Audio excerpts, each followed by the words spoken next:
Welcome to the third episode of Series 79, everyone. This series, we are covering a different solo game every week, and this week, it's just me here again, this whole episode. But I will be diving into the necromantic fantasy solo RPG Reap by Spencer Campbell. But before we get to that, here's what to expect in our calls to action. You can join me here after the show to hear a statement about our social media change now that TikTok is in flux over here in the United States. We will also have a quick update about our Patreon, and then our normal patron thank yous and other information on how you can best support the show after the episode. With all of that out of the way, enjoy the show, everyone.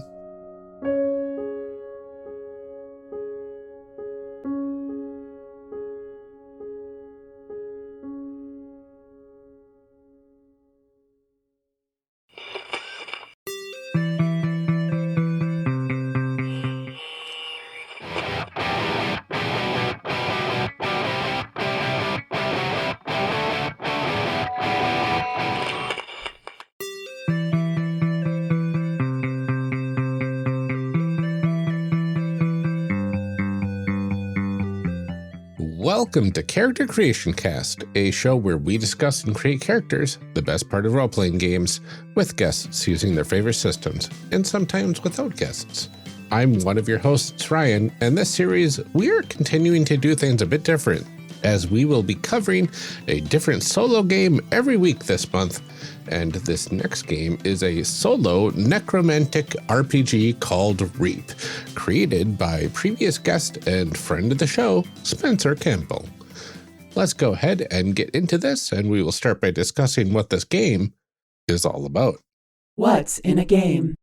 All right, so what is the core concept of Reap?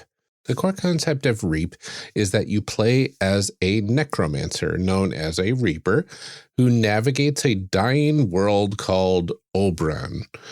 Your primary goal is to explore various realms within this world, seek out powerful beings known as horrors, and reap their souls to gain power and sustain your existence. The game combines solo tabletop role-playing with tactical grid-based combat, emphasizing exploration, strategic combat, and character advancement through the collection and enhancements of weapons, spells, and relics. So what sort of setting do you play in? In Reap, you play in a dark, dying world called Oberon. This world is fragmented into various isolated regions known as realms, each with its own unique environment, challenges, and rules. The setting is heavily influenced by a Souls-like vibe, characterized by a blend of life and death, eerie atmospheres, and a sense of desolation and decay. As a Reaper, you explore these realms, uncovering their secrets, facing off against both living and undead armies, ultimately seeking to defeat powerful horrors to reap their souls. The setting is rich with lore and environmental storytelling, which we'll talk about in a little bit, which provides a haunting and immersive experience, which is really cool. For the tools that we need to play this game, we need around 5 6-sided dice, D6s, preferably in multiple colors, or patterns to distinguish dice rolled for different characters, though that part's not necessary. You need a 5x5 battle grid for combat, along with a way to keep track of your character and their foes on the grid. So you could use tokens, miniatures, or anything that you have handy. You'll want a character sheet, of course, to track your Reaper stats, equipment, and other important information, as well as something to write with and scraps of paper, and no friends. You don't need friends for this game. This game's a completely solo game. I don't even know if there's an option to do multiplayer in this game. It doesn't seem like it. So you'll want something to take notes, track additional information during gameplay, and some time to do so. What kind of stories and themes is this game meant to explore? Reap tends to explore stories centered around life, death, and the pursuit of power in a dying world. The key themes, of course, are necromancy and immortality. So as a necromancer, you straddle the line between life and death, looking to bind souls to yourself to achieve immortality. Desolation and decay are another set of themes. The world of Oberon is in its final throes, with realms that are fragmented and filled with remnants of what once was. Exploration and discovery is huge in this one. You uncover hidden secrets, lore, and the history of the dying world as you navigate through different realms and get different equipment and whatnot.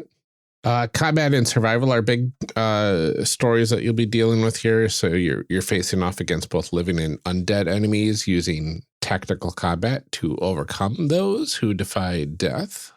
And then power and corruption. Of course, the horrors you hunt are powerful beings whose souls you seek to reap, raising questions about the cost of power and the nature of corruption.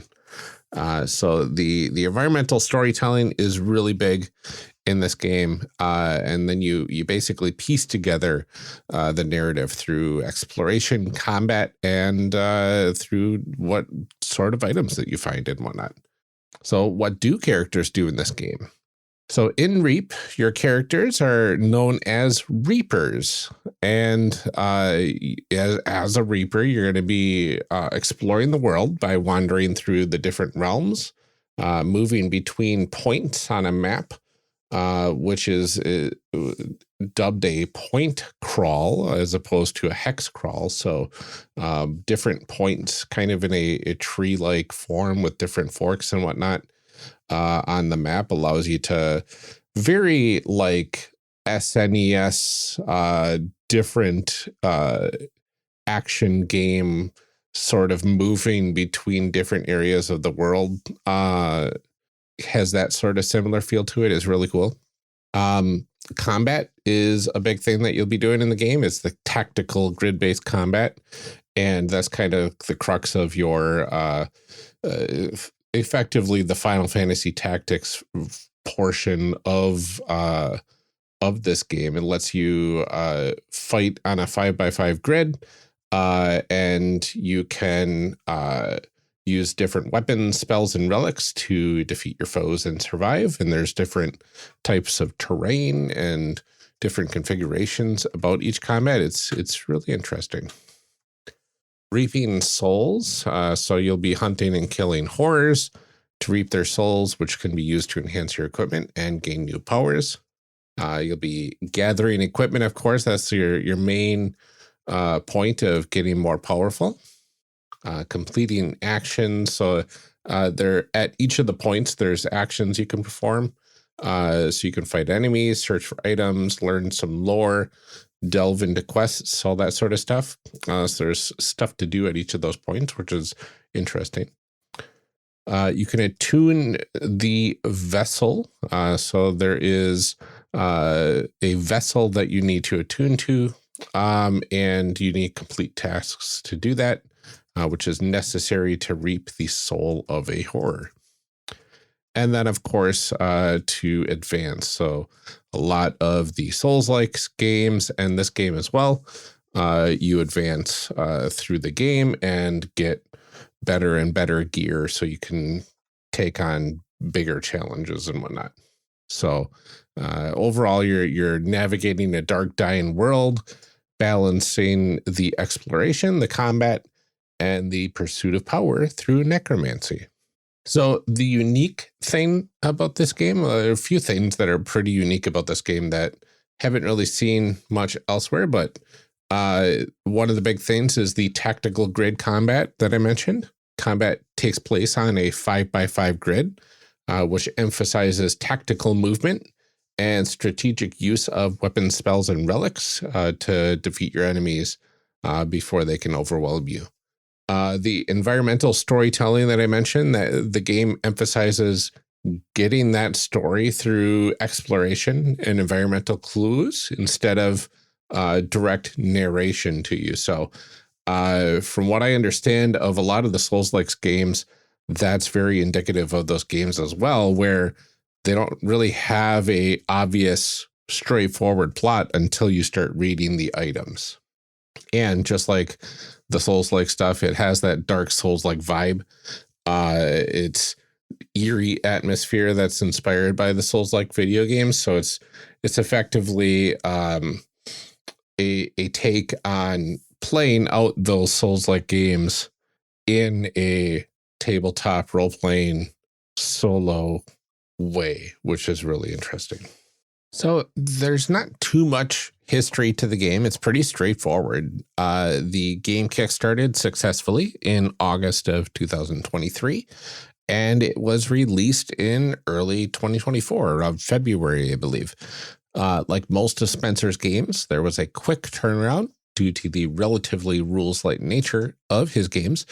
And it turned out pretty fantastic. There's a few supplements and some extra PDFs that go along with it. But other than that, it is a good solo game to join his collection of many, many games that he puts out. Some basic terms and concepts that we may need to know before we start character creation. There's quite a few little bits that you want to keep in mind, because character creation is very fast in this game. So I mainly wanted to choose this game because it was an interesting solo experience, very tactical, very different from a lot of the solo experiences that we've covered so far. Or a lot of different solo games don't have this level of tactics to it. So there's a lot of terms and concepts that'll be coming up in the game itself that don't exactly apply to your selections for character creation. So you want to keep in mind that there are some basic terms in here that have a little bit of a different spin on them too. So we'll just cover everything and see kind of where it sits. So health, that represents the amount of harm your Reaper can take before dying. But the cool thing is each time you die, you resurrect. Stamina is the number of dice that you roll during each combat round. And that's used to activate weapons and spells. Lore is your Reaper's knowledge of the current realm, and lore unlocks secrets and actions, and the score resets when you enter a new realm. There is Viscera, the blood, bone, and body components that you collect from enemies, and those are used to power up spells and relics. Of course, there's the equipment, which includes weapons, spells, and relics that your Reaper can carry and use during combat.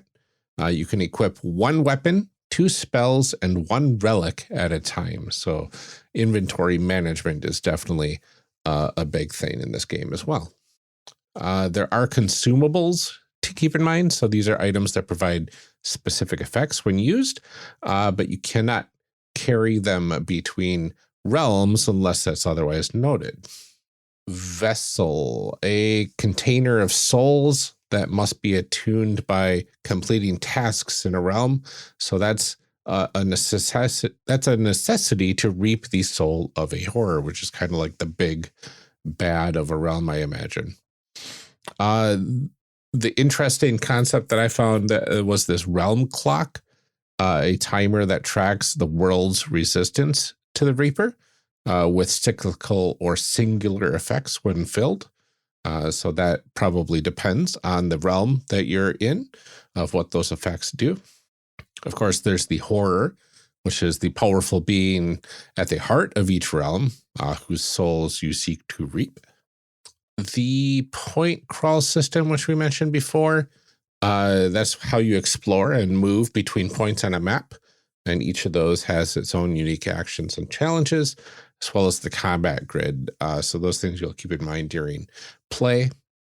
There are summons or creatures that you can summon to fight alongside you or with enemies with specific actions and health. So that's another potential option that you can go in there. And then there is the soul form of weapons and spells. These are enhanced versions of weapons and spells that are empowered by consuming the souls of horrors. So Those come from play as well, but it's worth talking about when you are looking at the options and it has both a regular option and a soul form option.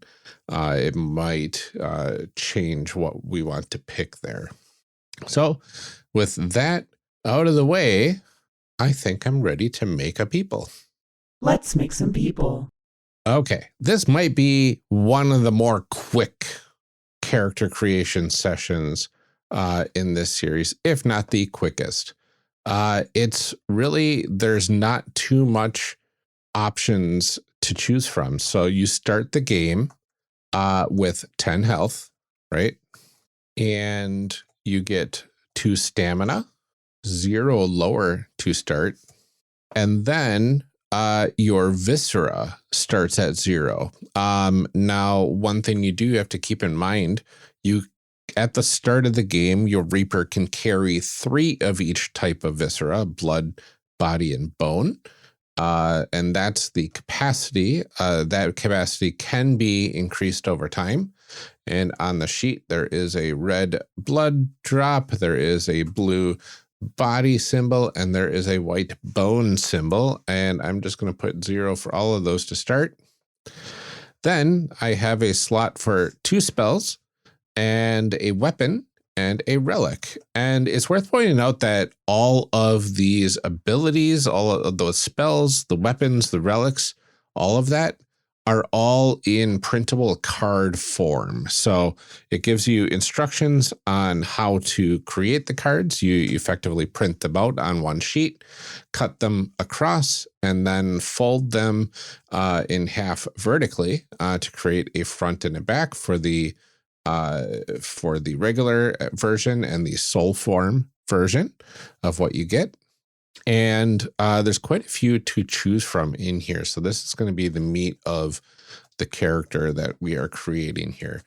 I also don't know if you name this Reaper. I think you're just the Reaper, which is really interesting as well.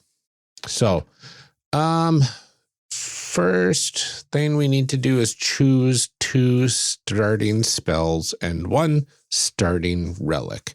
So let's look at the spells in here. We've got Spikes is a spell with a range of 1 and 2. The Bones of a Dead World Erupting Forth. It has harm 1, a 2 and a 3, harm 2, a 4 and a 5, and a harm 3 is a 6. So it looks like when you are rolling the dice, if you get or 2 or 3, you do 1 harm. 4 or 5, you get 2 harm, and a 6, you get 3 harm. And for a bone viscera resource, it looks like you can add +1 harm or +1 range. So that appears to be kind of the whole format of the cards. Is it has effectively what you need to get the effect and how it works with everything else, like what resources you need to use for it. So there's Spikes, Terror, what nightmares could scare a horror. That's all enemies within range deal 0 harm this round. Oh, that's interesting. Quite the cost, though. It's only a range 1. You can use a body to includes range 2 as well. And the Souls form, the enemies also take +1 harm, which is cool. It's basically an AoE terror spell. Summon Skeleton. That sounds cool. Summon a skeleton in an empty adjacent space. So I do like the thought of summoning skeletons in here. I mean, it is a very, iconic necromantic power. So every round the skeleton can move 1, deal 1 harm, or can move 1, harm 1 at 0 or 1 range, and the skeleton has 2 health. Okay. And the upgraded one's just more powerful, it seems. That's if you roll 4 through 6 on a d6. Okay. An old friend returned. And the Souls farm says old friends return. So maybe I'll just go with summon skeleton. And I don't know, probably the best way is to copy and paste the card onto my character sheet. Let's see if they will allow me to do that. It does. Okay, cool. I'll get that in there. Spell 1 is summon skeleton. Okay, what else do we got? Leech. Deal harm equal to drain and then heal that much. So it can drain 1 or 2. And I can increase it with blood to drain 3, possibly. That could be really helpful to regain my health. It's between 3 and 6 to do any sort of damage. Spectral step, move up to 3 spaces. Explode corpse, weaponized blasphemy. That's interesting. Bone spear. The dead offer their bones as revenge. And you can pin enemies with that. That's cool. So they can't move. Possess. Rake. What is this one? Choose an enemy within range. Move them up to 2 spaces in any direction. Okay. Summon swarm. Summons a swarm of rats. Oh, interesting. And that's it for the spells in this, at least. I'm wondering, I think I might go with leech, honestly. I love the thought of draining. It's interesting. It's only ranges 2 and 3. It says Druzel's forbidden right. And I think that should be fine. Allow me to kind of take over and drain some enemies from afar. Okay, so then I also get a relic. There are a few relics in here. It looks like only 4 of them here. Let's see. This is Nephite's Tome. Every necromancer starts somewhere. For 1 bone, I can block 1. For 1 body, I can move 1. And for 1 blood, I can heal 1. So lots of interesting utility there. That one is very all over. You can use any of the 3 viscera. And it looks like the other relics are very specific to what they do. So like the Sanguine King, it holds a drop of their blood. And there is capitalized. So 1 blood will heal 2. 1 blood can also reroll 1 stamina die. And 2 blood can heal all friendly summons by 1 point. That's interesting. There is meat grinder for the body. They ground the world for their dog. So you can move 2 with 1 body. You can block 2 with a body, or you can move 3 or block 3 with 2 body. And then Osteomancer's Eye. The bone readers couldn't see them coming. This is all bone viscera. So block 1 for 1 bone, weapons +1 harm for 1 bone, or +1 stamina this round.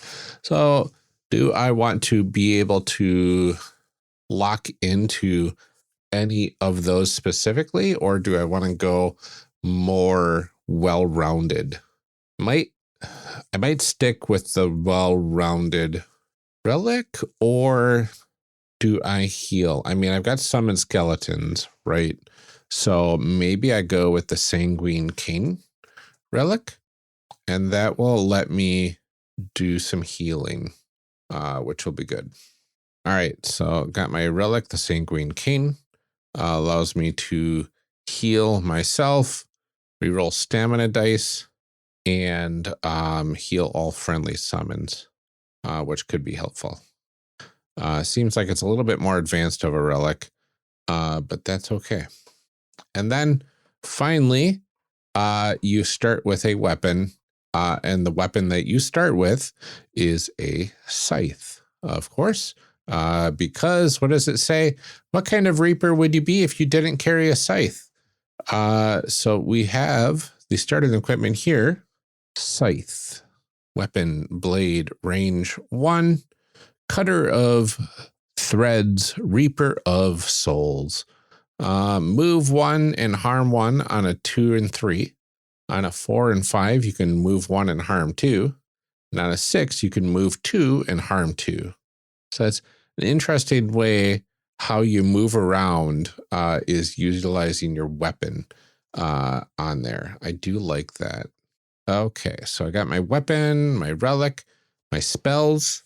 Everything is in there. And that's it. That's character creation in Reap. Once you're ready to jump in, you can go to one of the realm resources. There's a realm resource in this book. There's a soul atlas, has 5 more realms that you can explore. You can go and take them on in any order that you want. And each one has a unique experience and challenges, as well as powerful equipment to claim. So I'm very curious. If I go down to page 67, the Kyrie realm, it looks like they have various clocks that you can use. So you mark a realm clock when moving between points or completing any action at a point. There are 3 clocks to fill. When a clock fills, check the realm clock section for effects. So the Kyrie vessel, you mark the vessel when you win a fight, which is repeatable. You learn the horror's name. You can mark a pie chart on there. There's 6 things to fill in. Research or reach lore +2 and have 5+ viscera carried. Those are 4 different ways to mark the vessel, and you have to mark 6 of them in order to attune the vessel. And then it's cool. They got monsters in here that you fight. Those monsters are also represented as cards. You have some locations that you can go and check out on here as well as some horrors put in there. And then they have a special spell that is part of the rewards. I won't give that away, but that's on that location there.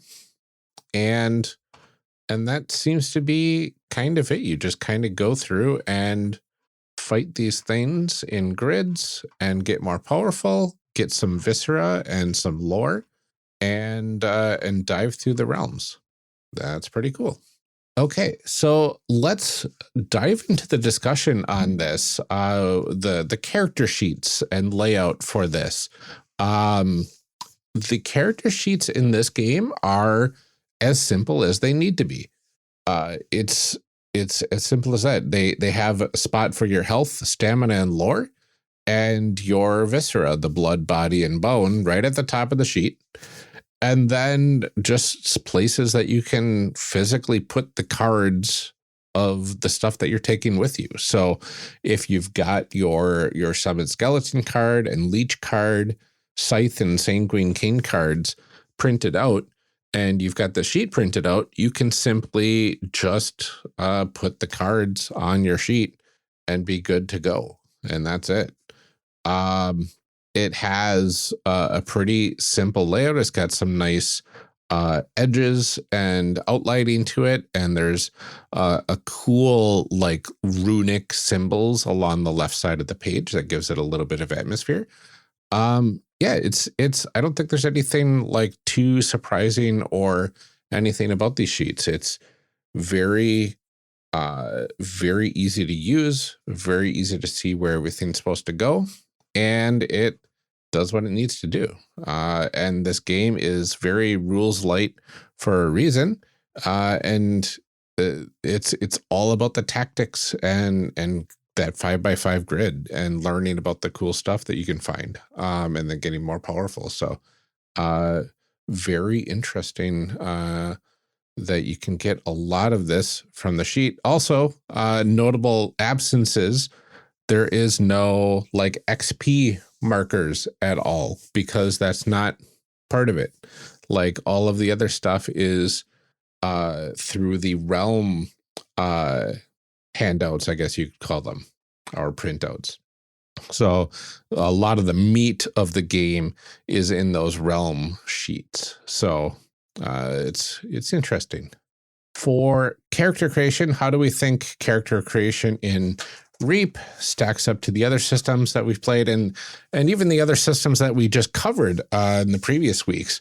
It's a lot simpler, obviously, and it is more geared towards a tactical role-playing experience, and it's interesting because it doesn't have that like journalistic feel to the game. It's all about the tactical combat and getting through the tactical combat and then getting little nuggets of lore as a treat, effectively, right? So really, like, talking about how this story plays out, I have no idea. Like, I mean, one would hope that I would win battles and this Reaper would get more powerful. And I think that's it. Like, you learn about the worlds that you go through. That's the big portion of this. Like, we talk about different types of fun in role-playing games. Like, exploration is a huge type of fun in this game, as well as challenge. So you're basically mixing challenge and exploration as the core types of fun in this game. And that's all you can really think about. Like, I don't know anything about the lore to the game. I have not played it yet. But if it's very Souls-like, getting piecemeal lore here and there, it's just play to find out, and see kind of what your character uncovers in each of the realms. With that out of the way, I do want to take it up a level quick. Take it up a level. Take it up a level. So, without traditional leveling, how does a character advance in this game, and what mechanically happens when you do so? So, you have to collect and enhance equipment, basically, by finding the new weapons, finding new spells and relics that suit your playstyle, and then figure out which ones will synergize with each other. When you kill a horror and have an attuned vessel, you could reap its soul, and consuming a soul allows you to increase your maximum health by 1, increase your carrying capacity for all viscera types by 1, or imbue a weapon or spell, transforming it into its more powerful soul form. And every weapon or spell has a standard form and a soul form. The soul form is a more rare and powerful version that provides new or enhanced effects. When you consume a soul to imbue a weapon or spell, it permanently becomes its soul form. That's cool. You collect viscera, the blood, bone, and body, from enemies, and those can be used to power up spells and relics, like we mentioned. And that adds that another layer of customization and power to your Reaper. And then you advance. Advancement is all about discovering the best combination equipment and abilities that fit your playstyle. So I kind of mentioned that summoning skeletons is kind of a big part of this Reaper's play style, effectively. So maybe summoning more things will come into play, enhancing the summon so it's 2 instead of 1 that come out. That sort of stuff would come into play. As you explore the different realms, you'll find new equipment. And as you play, you'll learn which spells and weapons are most effective against certain enemies. So you get kind of a cadence down of what you need to bring into each battle. And that's all because there's no experience points or levels. And every bit of your Reaper's power grows through that strategic collection and enhancement of equipment. And the effects of effective use of the viscera. That realm clock keeps going as you do certain moves and whatnot in this in each of the realms, and that is effectively like a time limit for you to find and fight the horrors. So that's It doesn't let you just continuously farm XP or whatever at one of the locations. You have to kind of just keep moving on and choose your path wisely and choose your gear wisely. I am interested in the resurrection mechanic. So with the resurrection mechanic, death is a temporary inconvenience, effectively. If you reach 0 health, you die. And when this happens, your death energy fuels the enemies of the realm, it says. You resurrect at the same point from the map as where you had died at full health and with 0 viscera. In addition, any fight actions that you had marked as complete, those become unmarked.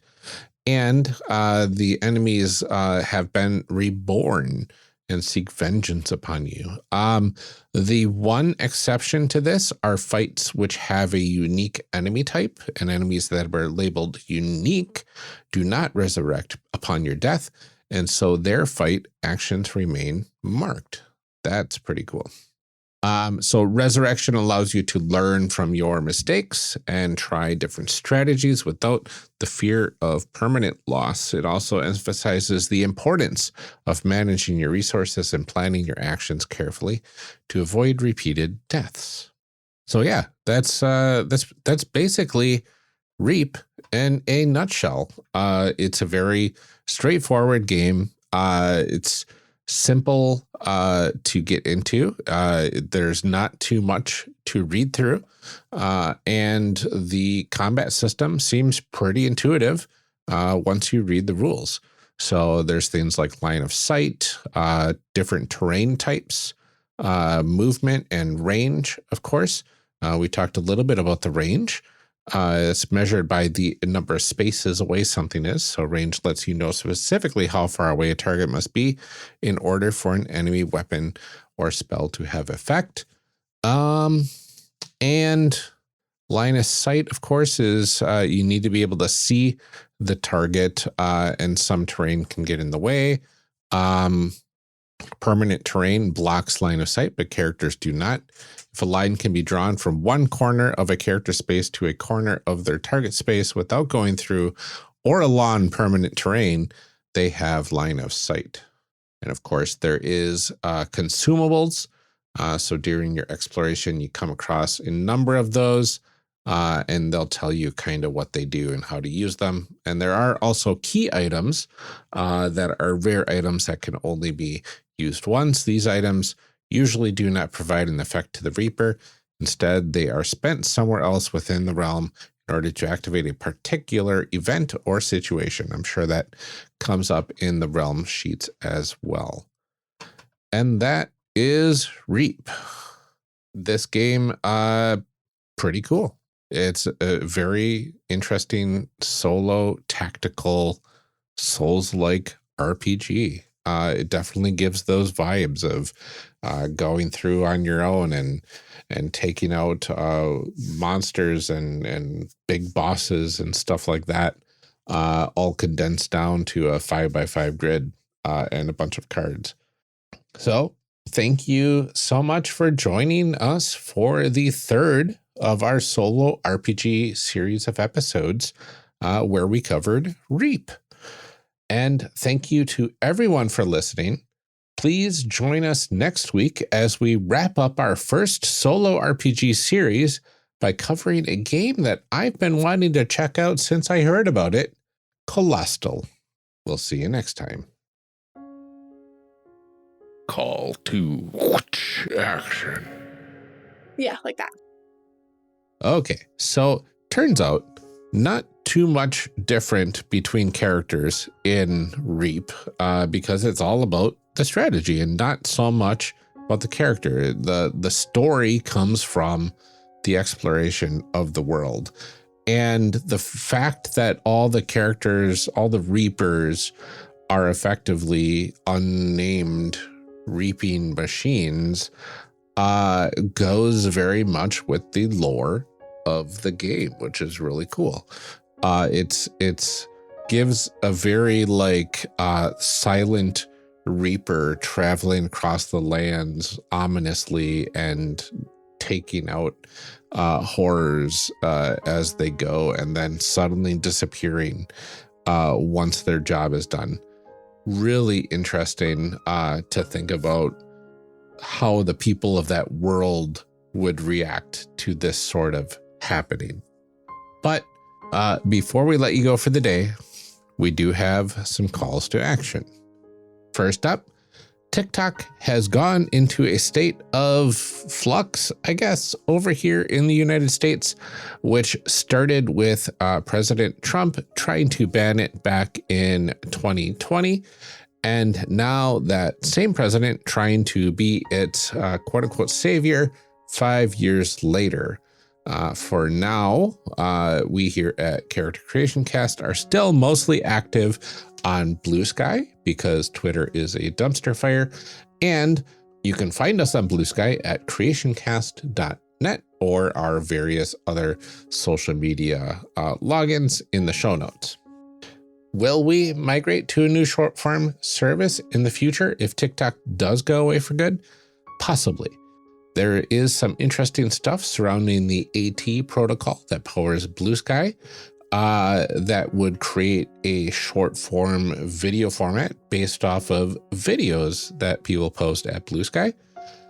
But that is very much in its infancy right now and likely won't be viable until much later this year. If that does come to fruition or not, though, we will let you know where we end up migrating to if it happens. It certainly won't be Facebook or Instagram Reels, but possibly YouTube if we have the spoons to continue utilizing that sort of format and other services do not pan out. Outside of all of that, if you want a consistent way to keep in touch with us and support us, you should check out the Patreon or the Discord. We have over 19 stickers we would love to send you at the $10 level of our Patreon. We do have some custom C3 dice as well as personalized thank you cards at the $5 and up levels, and bonus chit chat episodes and more at the $1 and up level, and even bonus outtakes and other periodic information for our free patrons, including a potential future newsletter if we ever can get around to that again. You can check all of these out at patreon.com/charactercreationcast.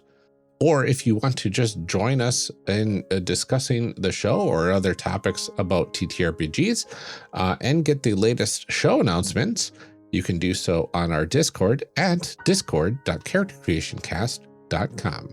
In addition to all of that, we do like to thank our current patrons every episode. Your support truly helps out a great deal, so let's go ahead and do that right now. DJG, aka Tigranosaurus, Eric Bonson, Daryl Holiday II, thanks. Shadim Cabal, the shyest barbarian, and Benjamin Sweeney, you shouldn't have, but we are so glad you did. Rob Fletcher, Kevin Brown, and Tentacle Duck, we are so grateful to you. John Adamus, A3 Sketchpad, and Cole McCallum, we are so grateful to you as well. Thank you to Carlos Salazar, Eric S., and Ian Potmeyer. We couldn't do this without you. Liam G., Brian Colm, and Garden GM, you're the best. Thank you. Many thanks to Tanglefoot, Blue Kryptonite, and Danny. Thanks, Nicole Trainer, Liam Murray, and Kenning. We are glad to have you with us here. Brian Kurtz, Mark E. Fair, and Drew Owen, we're happy to have you here with us. Thank you. And Oz, thank you as well. We are very glad to have you here also. And thank you to all of our future patrons. This is where we do need your help right now. Our Patreon currently doesn't quite cover our operating costs every month between the podcast costs and the Patreon rewards. So we need you to help us get back to a sustainable level. Just 1 or 2 more campaign level patrons will certainly get us there for now. But if you are able to chip in even a little bit, or even just sign up for the free tier to get exclusive updates, that would mean the world to us. Coming sometime soon will be me playing solo RPGs at the $5 level and up. So you'll be able to keep up with my side adventure APs from there. And if we get enough people signed up, I might even throw some sound design in there. We'll see. Aside from that, our community is fantastic, and the patrons have been a huge part of making it a beautiful place. So check it out at patreon.com/charactercreationcast and help us out. That's all that we have for today's episode. Please join us next week for the last solo RPG of the month. And that one I've been itching to cover for a while now, Colossal. Until then, take care, everyone. Stay safe, drink some water, and keep making those amazing people. We'll see you next time.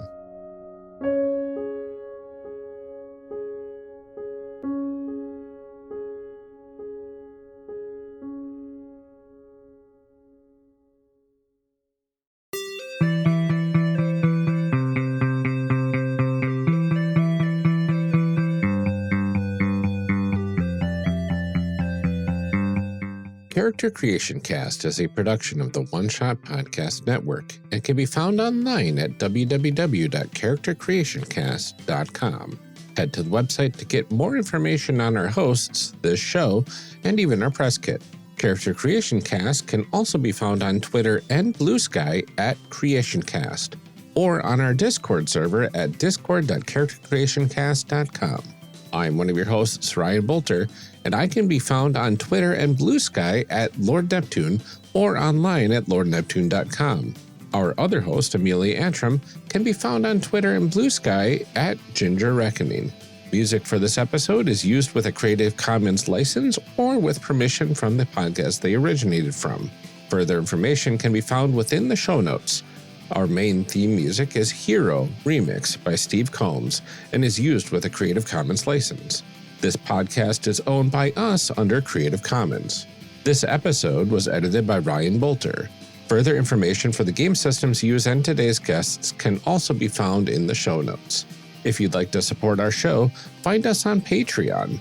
Get access to bonus episodes, exclusive merch, and much more at patreon.com/charactercreationcast. Thanks for joining us. And remember, we find that the best part of any role-playing game is character creation. So go out there and create some amazing people. We'll see you next time.